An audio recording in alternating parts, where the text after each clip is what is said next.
अय्यूब की बुक, उसका एक अध्याय से 1 से लेकर 5 तक लगातार वचन पढ़ेंगे। क्या लिखा? ऊज देश में अय्यूब नामक एक पुरुष था। वह खरा और सीधा था और परमेश्वर का भय मानता और बुराई से दूर रहता था। उसके 7 बेटे और 3 बेटियां उत्पन्न हुई। उसके 7,000 भेड़ बकरियां, 3,000 ऊंट, 500 जोड़ी बैल और 500 गधियां और बहुत से दास दासियां थी। वरन उसके पास इतनी संपत्ति थी कि पूर्वी देशों के लोगों में वह सबसे बड़ा था।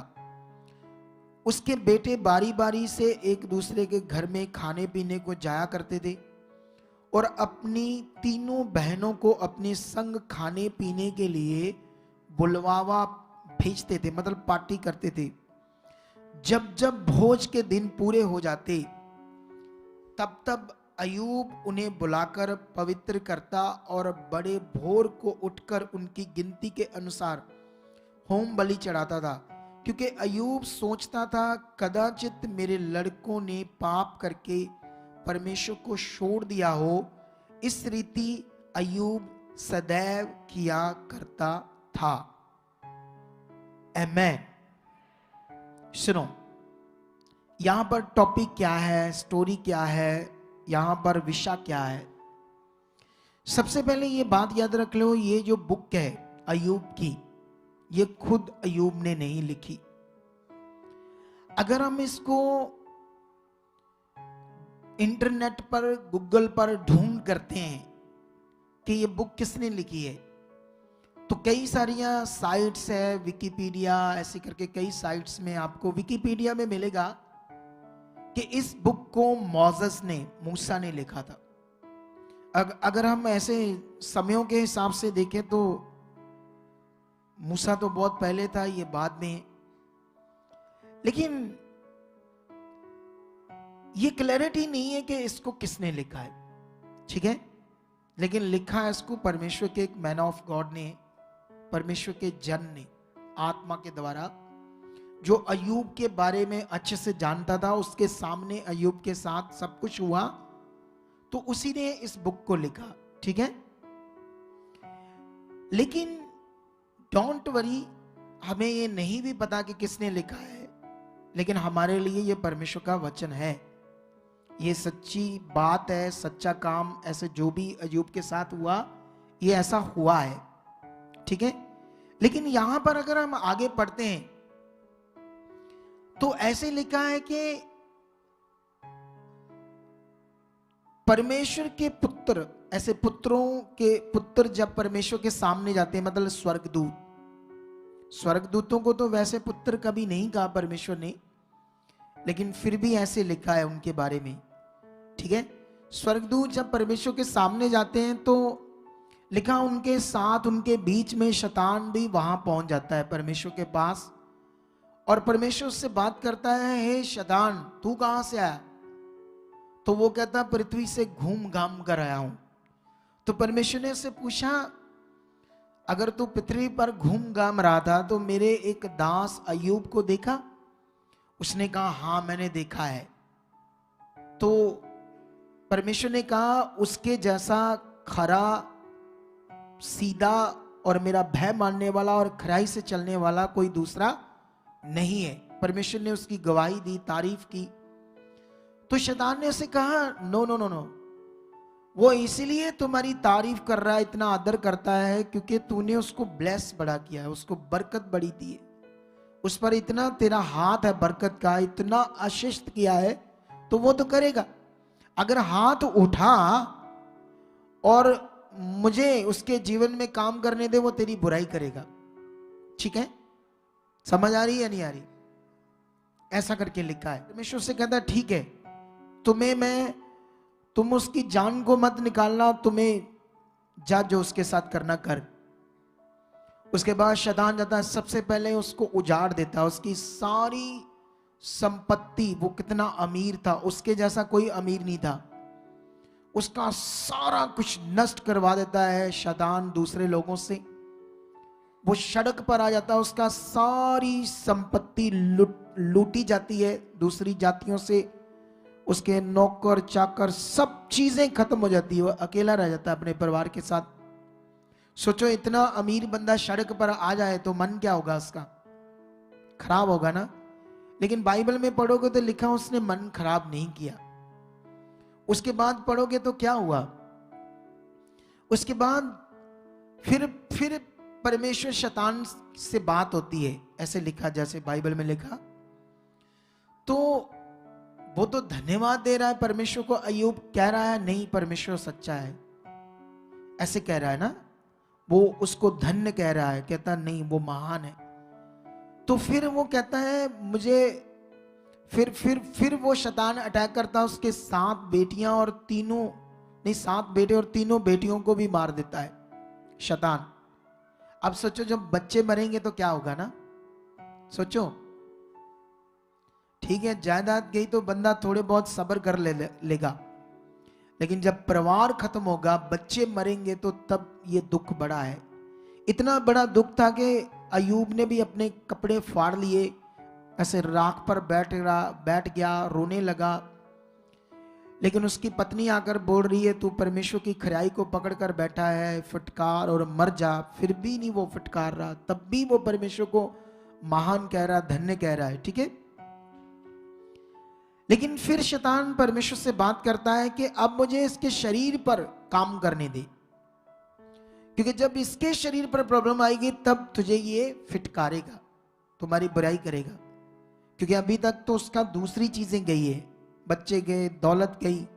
अब जब इसकी बॉडी पर प्रॉब्लम आएगी, फिर ये प्रॉब्लम में आकर तुझे ऐसे फिटकारेगा, तुम्हारी बुराई करेगा। फिर शैतान उसको सिर से लेकर पांव तक फोड़ों से भर देता है, जख्म, फोड़े, उसमें कीड़े भी चल जाते हैं। सोचो तभी भी वो परमेश्वर को नहीं फटकारता। ये वर्ड हमारे लिए क्यों लिखा गया यहां पर, ये अय्यूब के बारे में ये जो वाक्या है हमारे लिए जो है, क्यों है ये? इसलिए है ताकि हम यहां से ये सीखें कि अय्यूब के साथ इतना बुरा हुआ, इतना खतरनाक हुआ, फिर भी उसने परमेश्वर को कुछ गलत नहीं कहा। आज कई लोगों के बारे में हम सुनते हैं, यहां आए, 1 बार आए, 2 बार आए, तो उसके बाद टीम ने अगर कॉल की तो पूछा तुम आए नहीं, तुम आ रहे हो? नहीं हम नहीं आते, साड़ा काम नहीं हुआ। सोचो अब काम तो इधर हो रहे हैं सबके, उसका भी होना था। अब 1 बार आए, 2 बार, बस ऐसे ही दिमाग है, नॉर्मली दिमाग। कितनों को बात समझ आ रही है? सबको। तुम सब काम चाहते हो परमेश्वर से? सुनो देखो, अब सोचने वाली बात है, 1 बार जो आया, 2 बार जो आया, कहता हम अब नहीं आते, हमारा काम नहीं हुआ। वही बंदा 10 साल धक्के खाता रहा, पता नहीं कहां कहां, फिर भी काम नहीं हुआ, लेकिन धक्के खाता रहा। जीवत परमेश्वर के पास आए हो, रुको, अलग समय आओ, हमसे बात करो, सीखो, समझो, काम पक्का होगा, आपका भला होगा। नाले वो परमेश्वर है जिसको अगर वो कुछ भी ना दे तो उसको जानना समझना ही जीवन है हमारे लिए, ये बात याद रखो। लेकिन ये वाक्या हमारे लिए इसलिए है ताकि यहां से बहुत सारे लोग परमेश्वर पर सच्चा विश्वास करना सीखे, स्ट्रांग वाला विश्वास करना सीखे। कि एक बंदा इतने दुख में, इतनी मुश्किल में, इतने हालात में पड़कर भी परमेश्वर को कंप्लेंट नहीं कर रहा, एक शब्द भी परमेश्वर के प्रति बुरा नहीं बोल रहा। अगर तुम पढ़ोगे, इतने दुख में उसने अपने आप को तो कोसा, बहुत कोसा उसने अपने आप को, अपने जन्म के बारे में कोसा। पढ़कर देखते थोड़ा सा, अय्यूब की 3 की 1 से पढ़ने क्या लिखा। इसके बाद अय्यूब मुंह खोलकर अपने जन्म दिवस को धिक्कारने और कहने लगा, वह दिन जल जाए जिसमें मैं उत्पन्न हुआ, और वह रात भी जिसमें कहा गया बेटे का गर्भ रहा। आप समझ रहे ना, अपने आप को कोस रहा है। अगर और भी पढ़ोगे कई बातें तो आपको समझ आएगी। जैसे यहां पर एक वचन पढ़ते हैं हम 3:11 में लिखा, मैं गर्भ में ही क्यों ना मर गया, पेट से निकलने से ही मेरा प्राण क्यों ना छूटा। ऐसी बातें वो क्यों कर रहा है? इतना दुख, इतना दुख, इतनी पीड़ा। थोड़ा सा सोचो आप लोग सोचो थोड़ा सा। अमीर बंदा, सब संपत्ति गई, धन दौलत गया, रोड के ऊपर आया। सबसे ज्यादा मनुष्य को दुख होता है जब पैसा जाता है, बड़ा मन खराब होता है जब पैसा इधर उधर होता है। लेकिन पैसा गया तो गया, उसके तो 7 बेटे 3 बेटियां भी मर गई, फिर भी वो क्या कर रहा है? परमेश्वर को बुरा नहीं बोल रहा, क्योंकि वो जान चुका था कि परमेश्वर उसको, अय्यूब को पुराने नियम के अकॉर्डिंग ये नहीं पता था कि शैतान नाम की भी कोई चीज होती है। पुराने नियम के अकॉर्डिंग यही था कि जो कुछ करता है परमेश्वर ही करता है, बुरा भी वही करता है, अच्छा भी वही करता है। ये देखो, ऐसे ही उसने बोला अपनी पत्नी को 2:10 में उसने कहा, तू एक मूढ़ स्त्री सी बातें करती है, क्या हम जो परमेश्वर से सुख लेते हैं दुख ना ले, है ना। मतलब यहां पर इन बातों के भी अय्यूब ने अपने मुंह से कोई पाप ना किया परमेश्वर के प्रति, कि जब परमेश्वर से अच्छा लेते हैं, जब वो हमें दुख देता है, हमें रोग देता है, प्रॉब्लम देता है, तो क्या ना ले।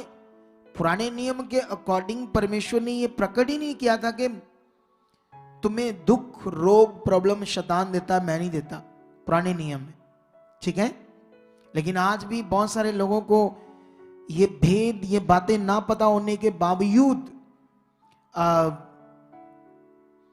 लोग ये सोचते हैं परमेश्वर ही करता है सारा कुछ, है ना। जैसे क्योंकि ये प्रचार भी हो रहा है, तुम्हारी परीक्षा होगी, दुख तुम्हें आएंगे मसीह में, तो बहुत सारे लोग मसीह में जो पक्के लोग होते हैं वो सोचते हैं मसीह में दुख आने बने रहते हैं, डोंट वरी, स्वर्ग जाएंगे। लेकिन नए नए लोग जो होते हैं वो छोड़ देते हैं फिर यीशु मसीह को, अगर ऐसा ज्ञान है तो वो बने ही नहीं रहते।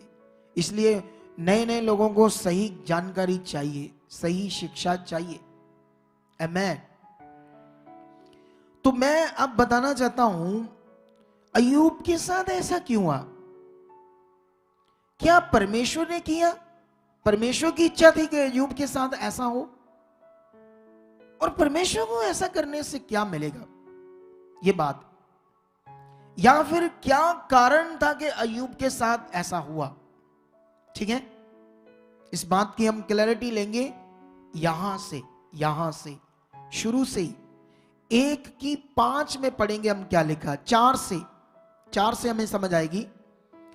उसके बेटे बारी बारी से एक दूसरे के घर में खाने पीने का शब्द जो लिखा है ये ड्रिंक, वो मदरा पीते थे, शराब पीते थे, अमीर बाप के बच्चे थे। वो जब भी पार्टी करते थे एक दूसरे के घर तो वो ड्रिंक करते थे, शराब पीते थे। लेकिन अय्यूब क्या कर रहा था उनके विषय में? वो जवान थे, तो जैसे कभी कभी इधर भी कई माता पिता जवान बच्चों को ज्यादा कुछ नहीं कहते, जब वो गलतियां भी कर रहे होते, गलत चीज भी कर रहे थे, उन्हें नहीं कुछ कहते। कई माता पिता संगति में आने के लिए उन्हें समझाना, उन्हें परमेश्वर के बारे अच्छे से बताना, परमेश्वर के साथ अच्छे से चलाना, कई माता पिता इतना ज्यादा नहीं अपने बच्चों को कह पाते। मैंने देखा है कई माता पिता को, ठीक है। अय्यूब भी ऐसे कर रहा था, उन्हें डांट नहीं रहा था, रोक नहीं रहा था। लेकिन जब जब भोज के दिन पूरे हो जाते, मतलब वो लोग जब अपनी पार्टी से फ्री हो जाते, तब तब अय्यूब उन्हें बलवाकर पवित्र करता और बड़े भोर को उठकर उनकी गिनती के अनुसार होम बलि चढ़ाता था। क्योंकि अय्यूब सोचता था कदाचित मेरे लड़कों ने पाप करके परमेश्वर को छोड़ दिया हो। इस रीति से अय्यूब सदैव किया करता था। इंग्लिश में ये जो सदैव शब्द है, ऑल द डेज, हर रोज ऐसे अय्यूब करता था। मतबल गलत विश्वास करता था, मतबल गलत अंगीकार करता था अपने बच्चों के लिए।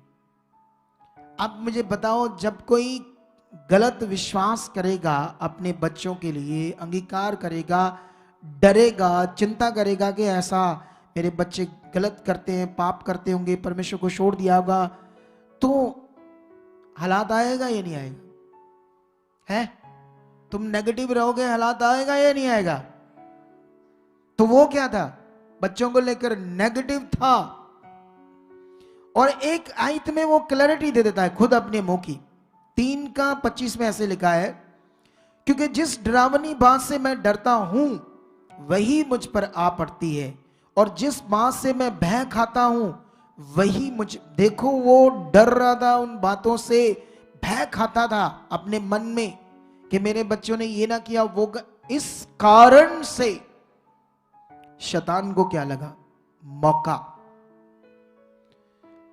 क्योंकि जानते हो उस पूरे इलाके में बहुत सारे लोग अय्यूब की जिंदगी को देखकर यहोवा पर विश्वास करते थे कि परमेश्वर यहोवा ने इसे ऊंचा किया है, यहोवा ने इसे ब्लेस किया है, ये महान किया है।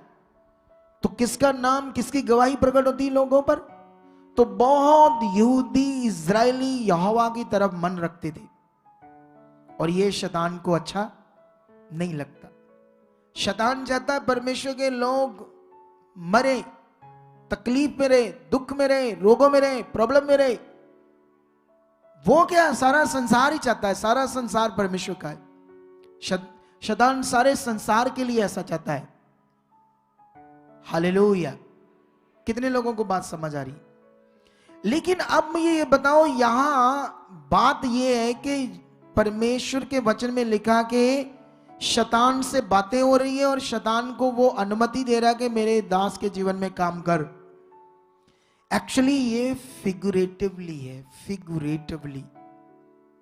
अब फिगुरेटिवली क्यों उस समय ये वर्ड दिया गया? क्योंकि शैतान को पुराने नियम में आप ढूंढोगे नहीं भी शैतान नाम की कोई चीज है। 5000 सालों के रिकॉर्ड में तुम्हें शैतान के बारे में कुछ ज्यादा परमेश्वर ने बताया ही नहीं कि वो कोई चीज है, क्योंकि परमेश्वर चाहता ही नहीं था कि उसके बारे में कुछ पता चले, क्योंकि अभी तक अनुग्रह नहीं हुआ था, अभी तक परमेश्वर का सच्चा काम पृथ्वी पर प्रकट नहीं हुआ था।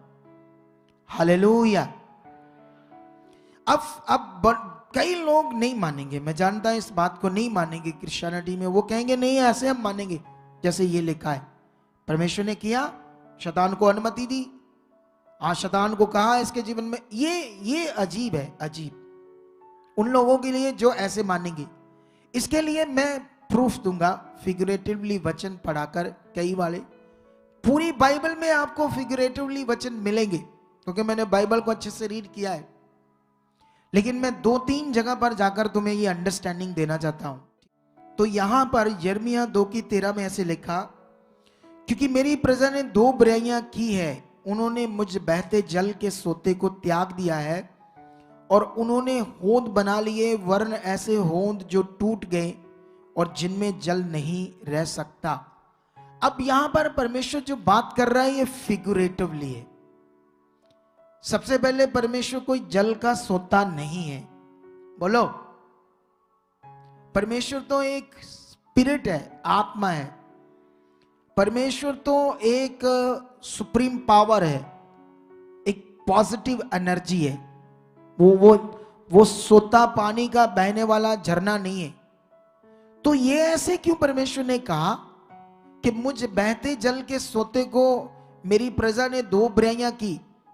एक बुराई मुझ बहते जल के सोते को त्याग दिया, और दूसरी बुराई अपने लिए होंद बना लिए। होंद मतलब जैसे वो बहन कह रही थी कि गुग्गे को मैं मानती थी, पीर को, वो है होंद, अपने लिए जो बनाया, टूटा हुआ होंद जिसमें जल नहीं है। ये वाक्य अलंकार में जो अलग अलग लोगों ने किसी जानवर को अपना ईश्वर मान लिया, किसी पत्थर को ईश्वर मान लिया, किसी मनुष्य को अपना ईश्वर मानकर उसकी पूजा करते, ये दूसरी वाक्य अलंकार में फिगरेटिवली परमेश्वर हमसे बात कर रहा है। तो यहां पर परमेश्वर जल का सोता नहीं, और जिनकी वो पूजा करते वो होंद नहीं है, उनको होंद कहा गया। अंडरस्टैंड कि नहीं? फिगरेटिवली वचन समझ आया कि नहीं आया? अभी चलो और बात करते हैं, शायद फिर समझ आए। हम उत्पत्ति में जाते हैं। उत्पत्ति में जाकर 4 अध्याय की एक वर्ष को पढ़ेंगे आप लोगों के लिए। यहां पर लिखा 4 की 9 में, उत्पत्ति 4 की 9 में लिखा, तब यहोवा ने कैन से पूछा, तेरा भाई हाबिल कहां है? कैन ने कहा, मुझे क्या पता, क्या मैं अपने भाई का रखवाला हूं? परमेश्वर ने कहा, तूने क्या किया है कि तेरे भाई का लहू भूमि से मेरी ओर चलाकर मेरी दुहाई दे रहा है?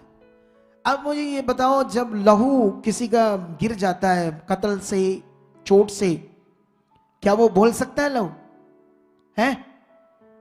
बोलो। तो ये फिगरेटिवली वचन है।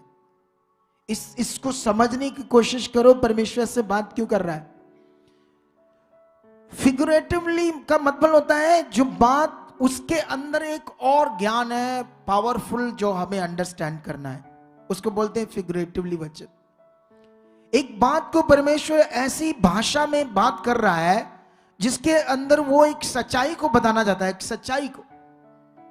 अब परमेश्वर बात करना है कैन से, और बात हो रही है, तूने ये क्या किया, अपने भाई को तूने जो कत्ल कर दिया, उसका लहू पृथ्वी से मेरी ओर चीख कर, चलाकर कह रहा है कि तूने उसे मार दिया। क्या कभी लहू कह सकता है? अगर लहू कहता है तो फिर जितने कत्ल हुए वो लहू उठकर खड़ा होकर सबको बताए, इसने ये मर्डर कर दिया, ये कर दिया, वो कर दिया ना। तो ऐसा नहीं है, ये फिगरेटिवली। अंडरस्टैंड फिगरेटिवली वचन। कैन को परमेश्वर इसलिए बात करना है कि तेरे भाई का खून मुझे बता रहा है, वो मुझसे बात कर रहा है। अब परमेश्वर तो सामने देख सकता है जब उसने मारा, तो ऐसे शब्द क्यों यूज कर रहा है? क्योंकि खून मतलब तूने उसका बहा दिया, इसलिए ऐसे बात हो रही है। अंडरस्टैंड।